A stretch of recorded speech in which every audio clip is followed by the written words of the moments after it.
여러분 안녕하십니까? 박용의 뉴스라이브 문을 엽니다. 어제는 세찬 빗줄기 때문에 태극기를 보지 못했던 광복절이었죠.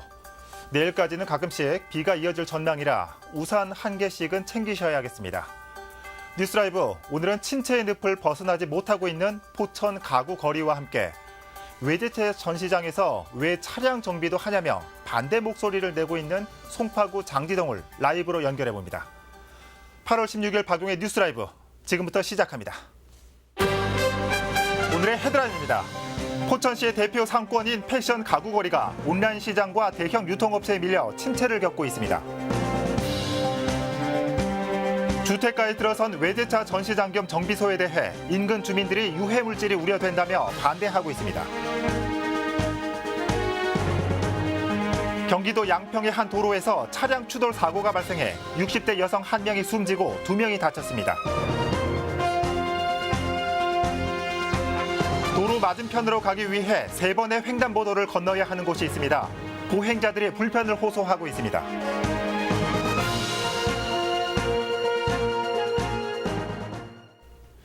경기 북부권의 지역 경제가 어렵다는 얘기는 하루가 멀다 하고 전해드리는 것 같습니다. 이번엔 포천시입니다. 오랫동안 포천의 대표 상권으로 자리 잡아온 패션 가구거리가 여러 악재가 겹치면서 위기 상황에 놓였습니다. 해법 마련도 쉽지 않은 상황입니다. 첫 소식 유승환 기자가 전합니다. 20여 년 전부터 포천시의 관문에 형성된 소우르 패션 가구 거리입니다. 축석 검문소부터 4.6km 구간에는 가구와 의류 매장 230여 개가 줄을 잇고 있습니다. 하지만 명맥을 이어오던 상인들은 수년째 줄어든 손님 탓에 대부분 벼랑 끝으로 내몰린 상태입니다. 가격 경쟁력은 온라인 시장에게 밀리고 주변 지역에 등장한 대형 아울렛 매장에겐 단골 손님마저 빼앗기고 말았습니다. 의정부시와 양주시에만 이미 7개 업체가 둥지를 틀었고 앞으로 대형 쇼핑몰 3개가 추가될 예정이라 상황은 더욱 악화될 전망입니다. 월 평균 1,000만 원이 넘는 임대료와 인건비 등을 감당해야 하는 영세상인 입장에선 시간이 갈수록 부담이 커질 수밖에 없는 상황입니다. 최근 3년만 놓고 볼 때 폐업하거나 이전한 점포가 절반을 웃돌 정도입니다.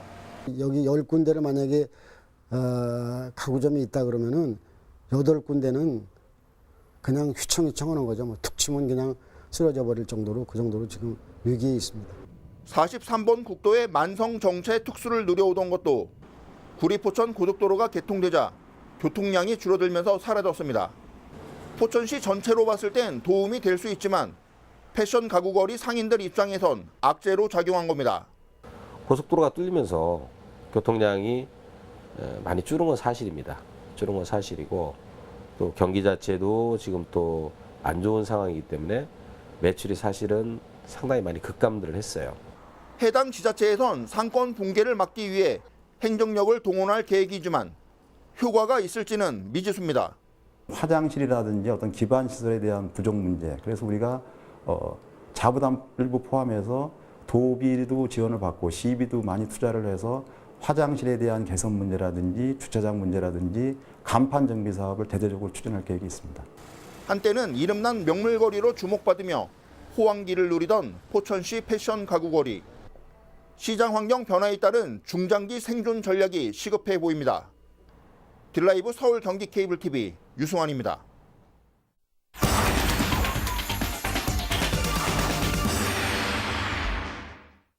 앞서 보신 것처럼 포천 송우리 패션 가구 거리가 존폐 위기에 놓였습니다. 한때 호황을 누렸던 상권이 여러 요인들로 쇠퇴하고 있는 건데 이 침체에 부채질을 하고 있는 또 다른 요인이 있다고 합니다. 점포 바로 앞에서 수년째 이어지고 있는 도로 확포장 공사 얘기입니다. 취재기자 연결해 자세한 내용 살펴봅니다. 유승환 기자.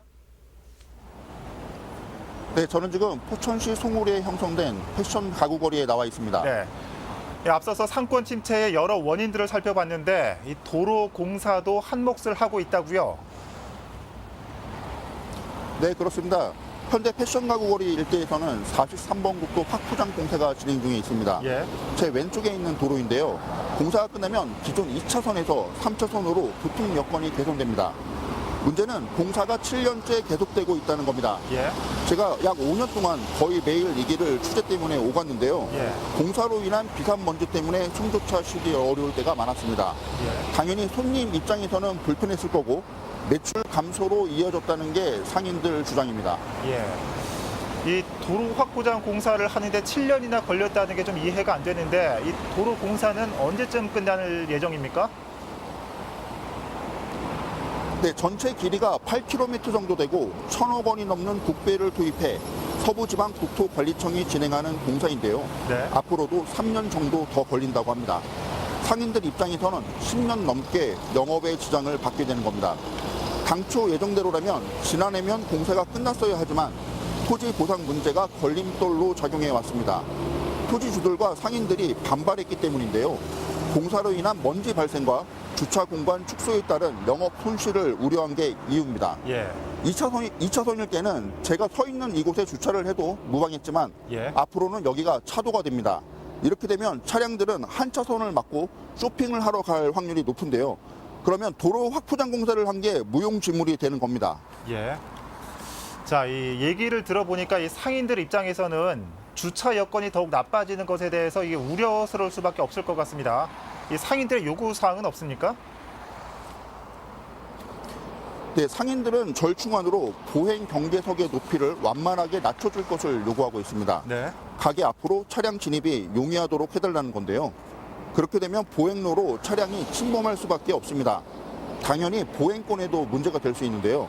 이 부분에 대해서는 앞으로 추가 취재를 진행해 보도해 드릴 계획입니다. 예. 지금까지 포천시에서 전해드렸습니다. 예, 유승환 기자였습니다. 물론 이 도로 공사로 인한 피해가 상권 침체의 주 원인이라고 볼 수는 없겠지만 안 그래도 힘든 상권인지라 상인들의 시름이 깊어질 수밖에 없는 것 같습니다. 포천시 연결해봤습니다.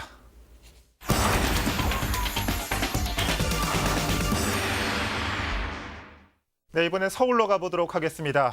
이 송파구 장지동 주택가 한복판에 자동차 정비소가 들어설 계획이 알려지면서 주민들이 반발하고 있습니다. 한 외제차 업체의 전시장인 줄로만 알았는데 자동차 정비소 시설이 포함되면서 주민들이 환경 문제를 우려하고 있는 겁니다. 자세한 내용을 취재기자 연결해 살펴보도록 하겠습니다. 서정환 기자. 네, 저는 지금 송파구 장지동에 나와 있습니다. 네. 지금 서 기자 뒤로 보이는 건물이 그 문제의 전시장 같은데 어떤 점이 갈등의 쟁점으로 떠올랐습니까? 네, 제 뒤로 보이는 이 은색 건물이 자동차 전시장 건물입니다. 이 자동차 전시장 건물에 정비소가 들어서면서 주민들과 갈등을 빚고 있는데요. 예. 해당 건물은 겉보기에는 보통 자동차 전시장처럼 보이지만 그 안에는 자동차 정비시설이 함께 들어설 예정입니다. 예. 당초 이 건물은 작년 3월 정비소가 포함되는 조건으로 건축 허가를 받았는데요. 주민들은 처음에는 정비소 시설이 들어서는 것을 모르고 있었다가 최근에 정비소 시설이 들어선다는 것을 알게 되면서 반발하고 나섰습니다. 예. 주민들은 왜 자동차 정비소가 들어서는 것을 반대하고 있죠? 네, 주민들은 자동차 정비 시설이 들어서면서 소음 문제와 그리고 환경 문제를 고민하고 있는 것 같았습니다. 네. 주민들 중에 한 분을 제가 만나서 인터뷰를 하면서 자세한 내용 들어보도록 하겠습니다. 예. 안녕하세요. 네, 주민분들께서 가장 우려하고 계시는 부분은 어떤 부분입니까? 보셨는지 모르겠는데 이곳은 영유아 시설이 많이 위치되어 있습니다. 그래서 아이를 둔 가정이 많이 거주하고 있는데요. 건너편에는 또 그 옆에는 산모증진센터가 있어서 이 시간에도 신생아들이 잠을 자고 있습니다. 그리고 여기 건너편에는 초중고가 다 위치되어 있고요. 대도로변에 있기 때문에 아이들뿐만 아니라 일반인들, 어르신들도 많이 이용을 하고 있는 거리예요. 근데 이곳에 소음이나 공해가 우려가 되는, 조금이라도 우려가 되는 시설물이 생긴다는 것에 저희는 이제 놀라지 않을 수가 없고요. 구청에서는 제한된 안전한 그 정비센터만을 제한적으로 할 거라고 이야기를 했지만 처음 공시 개요에는 보면은 전시장 및 주차장으로 되어 있었습니다. 그 구청에서 처음부터 알고 그 부분을 숨기고 공시 개요를 안내한 건지 아니면 차후에 변경되었는데 주민들에게 공지하지 않은 것인지 전후 알 수는 없지만 어느 것이 되었든 저희 주민들 입장에서는 신뢰를 할 수가 없고요. 나중에 차후에 안전된 정비센터에서 다른 용도 변경이라든가 어떤 일이 생겼을 때 저희에게 공지를 안 한다고 생각하지 않는 주민이 있을까요? 저희는 그런 부분 때문에 불안하고 있습니다.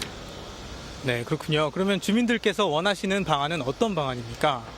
저희는 솔직히 이곳이 그 도시개발 계획 그 지구로 되면서 계획된 도시이기 때문에 주민센터라든가 뭐 주민 편의시설이라든가 주민들을 위한 것이 생길 거라고 생각을 했습니다. 근데 뭐 뜻하지 않은 전시장 및 주차장이라고 하는데 이미 다 완공된 이 시점에서 뭔가 다른 거를 저희가 제시할 수는 없을 것 같지만 공사 개요대로 전시장 및 주차장만 그 외에 다른 것 없이 그 부분만까지는 저희는 뭐 괜찮다고 생각을 하고요. 지금 뭐 신뢰와 소통이 강조되고 있는 이 시점에서 신뢰도 이미 한번 무너졌고 저희와 소통하지도 않고 일방적인 이거는 조금 우려를 금치 않을 수가 없습니다. 네, 좋은 말씀 감사드립니다. 네, 서 기자. 지금 주민분 인터뷰를 들어보니까 이 반대 이유를 요약해 보니 뭐 유해 물질이 우려된다. 그리고 사전에 정비소라는 걸 인지를 못했다라고 요약할 수 있을 것 같은데 그 해당 외제차 업체의 입장은 어떻습니까? 네, 외제차 업체에서는 다소 당혹스럽다는 입장입니다. 네. 또 주민들이 오해를 하고 있는 부분도 많다고 말했는데요. 실제 이곳에 들어서는 정비소는 판금이나 도색 등을 하는 1, 2급 정비소가 아니라 간단한 부품 교체와 점검만을 하는 정비소라고 합니다. 그렇기 때문에 주민들이 우려하는 큰 피해는 없을 것이라고 주장했습니다. 예. 또 간혹 계획이 바뀌면 어떡하냐라는 주민들에 대해서도 현재 허가 자체가 간단한 정비만이 가능하도록 제한이 돼 있어 자신들이 다른 작업을 하고 싶어도 할 수 없는 상황이라고 일축했습니다. 예, 지금 허가 얘기가 나서 좀 질문 좀 드리는데 그럼 허가를 내준 송파구는 어떤 입장을 보이고 있죠? 네, 현재 송파구는 현재 주민들과 몇 차례 만남을 통해서 허가를 내준 배경에 대해서 설명하고 있습니다. 예. 또 주민들이 가지고 있는 오해를 풀기 위해서 꾸준히 노력을 하고 있는데요. 하지만 허가 자체는 법적 절차상 큰 문제가 없었기 때문에 취소나 이전은 어렵다는 입장입니다. 또 정비소 역시 주민들이 우려하는 만큼의 큰 문제가 되지 않을 것이라는 입장입니다. 예. 또 허가를 위반하는 작업에 대해서는 철저히 관리 감독을 하면서 문제가 안 생기도록 하겠다고 약속을 했습니다. 또 주민들이 원할 경우에는 주민설명회를 개최해서 주민들이 가진 궁금증을 풀겠다고 밝혔습니다. 예. 지금까지 송파구 장지동에서 전해드렸습니다. 네, 서정함 기자였습니다.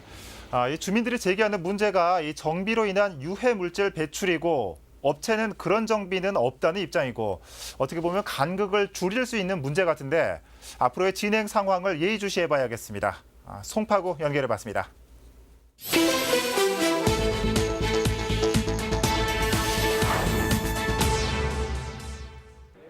지난 14일 오후 4시 30분쯤 경기도 양평군 지평면의 한 도로에서 차량 4중 추돌 사고가 발생했습니다. 이 사고로 승용차 운전자인 60대 여성 1명이 숨지고 경상을 입은 부상자 2명이 인근 병원으로 후송됐습니다. 어제 오후 9시쯤 서울 성북구 삼성교로에 한 다가구 주택 축대가 붕괴됐습니다. 인명피해는 없었지만 이재민 내가구는 성북구청으로 인계돼 임시 거처가 논의 중입니다. 소방당국은 폭우로 인해 다가구 주택의 축대가 무너진 것으로 보고 있습니다. 지난 14일 오후 5시 30분쯤 강남구 강남대로의 한 노래방에서 불이 났습니다. 인명피해는 없었지만 노래방 기기와 컴퓨터 등이 일부 소실돼 소방서 추산 약 1,400만 원의 재산 피해가 났습니다. 경찰과 소방당국은 노래방 룸에서 불이 시작된 것으로 보고 화재 원인을 조사 중입니다. 지난 14일 오후 8시쯤 서울 송동구 사근동길에 한 의류 작업장에서 불이 났습니다. 인명피해는 없었지만 작업대와 의류용 원단 등이 일부 소실돼 소방서 추산 약 500만 원의 재산 피해가 발생했습니다. 뉴스라이브 사건 사고였습니다.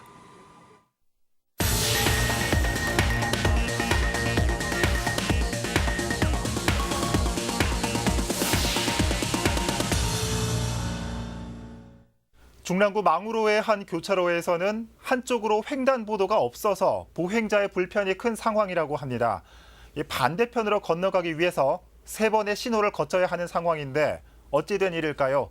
현장에 김동훈 기자가 다녀왔습니다. 망우로의 한 교차로입니다. 중랑역이 위치해 있고 전통시장과 상점들이 밀집해 있어 평소 차량 통행과 유동인구가 많은 곳입니다. 제 뒤로는 태릉시장과 중랑역이 있습니다. 이 길 건너 반대편에는 동부시장과 많은 상점들이 모여 있는데 그런 이유로 많은 사람들이 이 길을 건너곤 합니다. 하지만 보시다시피 현재 이곳은 신호등과 횡단보도가 없습니다. 때문에 사람들은 반대편으로 건너가기 위해서는 3번의 신호등을 건너가야 하는 상황입니다. 이달 초 이 교차로의 신호체계가 바뀌었습니다. 망우로를 가로지르는 양방향 직진 신호가 새로 생기면서 횡단보도만 있던 곳에 새로 보행 신호가 추가됐습니다. 하지만 중랑역 출구 방면에서 대로를 건너는 보행 신호와 횡단보도는 설치되지 않았습니다. 이 때문에 대로를 건너기 위해선 디귿자 형태의 횡단보도 3곳을 건너야 하는 상황입니다. 이것도 건너가면 신호등 바뀌면 또 한 바퀴 또 기다렸다 건너가야 되는 거예요. 이 신호등이 좀 뭐가 잘못된 것 같아요. 이 일대 주민들과 상인들을 중심으로 보행자 편의를 위해 횡단보도를 설치해달라는 목소리도 높아지고 있습니다. 야간이나 새벽 같은 경우에는 눈치를 보고 무단 횡단하는 사람들이 지금 현재도 많이 있고요. 앞으로도 더 그렇게 될 가능성이 더 많습니다. 그렇게 놓고 보면 실질적으로 사고를 조장하는 거 아니냐는 생각도 들 정도입니다. 횡단보도 설치를 담당하는 경찰 측은 주민 불편이 있다고 해서 당장의 횡단보도 설치는 어렵다고 밝혔습니다. 하지만 해당 민원이 지속적으로 발생하거나 횡단보도 신설의 이익이 절대적으로 크다고 판단되면 검토해 보겠다는 입장입니다. 원래가 없었던 곳이니까 거기에 대해서 지금 신설을 새로 하지 않은 거죠. 토목공사도 수반될 수가 있고 버스 전용 차로가 이게 또 설치가 돼 있는 망우로 구간이고 이거에 대해서는 상당한 검토가 필요로 해요. 횡단보도가 없는 탓에 무단 횡단을 감행하는 사람들도 많은 상황. 주민 안전과 보행 환경 개선을 위한 대책이 시급해 보입니다. 딜라이브 서울 경기 케이블 TV 김동훈입니다. 마을 가꾸기 사업으로 시작한 해바라기 식재가 지역 축제로까지 이어진 곳이 있습니다. 경기도 양평군 얘긴데요. 양평군 지평면에서는 올해로 4년째 해바라기 축제를 개최하고 있습니다. 가뭄과 장마라는 심술 속에서도 노란 꽃망울을 자랑했다고 합니다. 오용석 기자입니다. 해마다 이맘때면 절정을 이루는 해바라기 꽃의 꽃말은 기다림과 동경을 나타냅니다. 다른 나라에서는 태양의 꽃 또는 황금의 꽃으로도 불리는데 지금 이곳의 해바라기들은 씨앗이 많이 엉글어서 고개를 이렇게 숙이고 있죠. 이곳 무항 1리에서 해바라기 축제가 열리기 시작한 것은 지난 2014년부터입니다. 지평면 무항 1리 주민들은 양평군의 행복공동체 지역 만들기 사업의 하나로 5년 전부터 해바라기를 마을 곳곳에 심어왔습니다. 그렇게 피어난 해바라기가 마을의 풍경을 바꿔놨고 입소문을 타고 관광객들이 찾아들었습니다. 여기가 우리 서울 근처에서는 해바라기로 제일 다양하고 그렇게 하기 때문에 우리 작가협회나 아니면 사진 동호인들이 많이 와서 촬영을 하고 있습니다. 지역의 예술가들도 축제에 한몫을 했습니다. 각종 야외 전시회를 개최한 것입니다. 하지만 올해는 축제를 열게 된 것 자체가 기적에 가깝습니다. 이 폭염과 폭우가 오가는 고약한 여름 날씨 때문에 해바라기를 무려 3차례나 파종해야 했습니다. 날씨가 너무 가물었잖아요. 그래가지고 한 번은 또 실패를 했어요. 그다음에 또 심으니까 또 실패를 했어요. 근데 그때는 장맛잠 해가지고 지금 이거 3번째 심는 거예요, 이게. 지평면 무항 1리에 피어난 해바라기는 9월 중순 정도까지 감상할 수 있고요. 이곳 마을 전체 76가구 중 현재 20여 가구에서 해바라기 재배를 참여하고 있습니다. 딜라이브 서울경기 케이블TV 오용석입니다. 국민건강보험공단의 조사에 따르면 이 독립민주유공자나 그 유족들이 건강보험료를 체납한 경우가 1,800세대가 넘는 것으로 나타났습니다. 이 세대를 거듭할수록 더 열악한 생활을 이어간다는 보고도 있었죠. 서대문구에서는 경제적으로 어려운 유공자 가족들을 위한 새 거주 공간이 마련됐습니다. 이재용 기자입니다. 독립운동가 김동만 선생의 손자인 김성생 씨. 중국에서 살다 27년 전 한국으로 귀국을 했는데 건강이 좋지 않아 경제 활동을 할 수 없게 되면서 현재는 기초연금에 의존해 생활하고 있습니다. 이처럼 열악한 환경에서 생활하고 있는 독립민주유공자와 그 가족들을 위해 SH공사와 서대문구가 문제 해결에 나섰습니다. 광복절을 맞아 맞춤 임대주택인 나라 사랑채를 마련한 겁니다.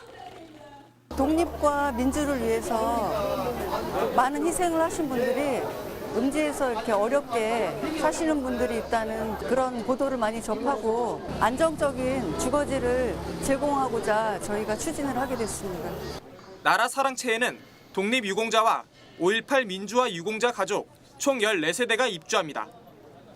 나라 사랑채의 월 임대료는 거주 면적에 따라 적게는 18만 원에서 많게는 30만 원으로 저렴한 편입니다.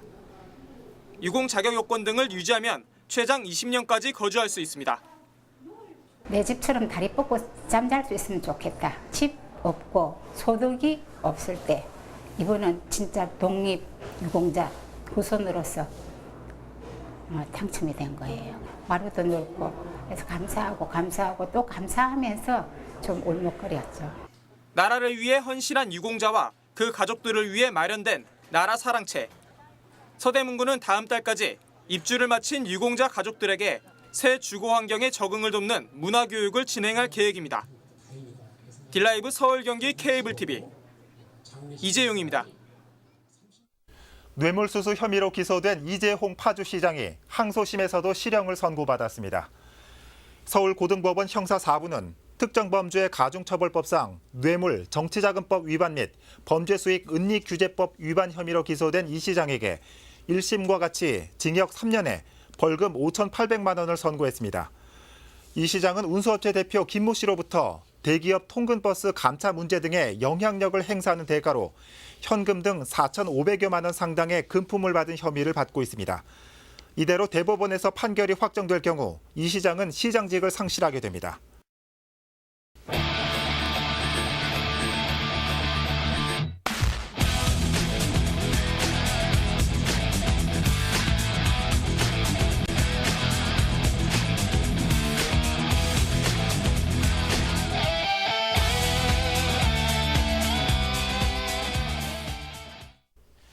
영화 옥자를 보고 난 뒤 한동안 고기를 못 먹었다는 사람들 얘기를 자주 들을 수 있었습니다. 이번엔 경기권에서 시작된 살충제 달걀이 식탁 위를 위협하고 있습니다. 앞으로 더욱 관리를 철저히 하면 되겠지 하는 계기로 삼을 수도 있겠지만 한편으로는 공장식 사육 방식에서 기인한 예견된 결과였을지도 모릅니다. 조류 독감과 구제역, 광우병, 살충제 계란까지 이 현대사회에 생겨난 이런 동물들의 흑사병들은 어쩌면 인간도 예외일 수 없다는 경고의 메시지가 아닐까 하는 생각이 듭니다. 박용의 뉴스라이브 마칩니다. 시청해주셔서 고맙습니다.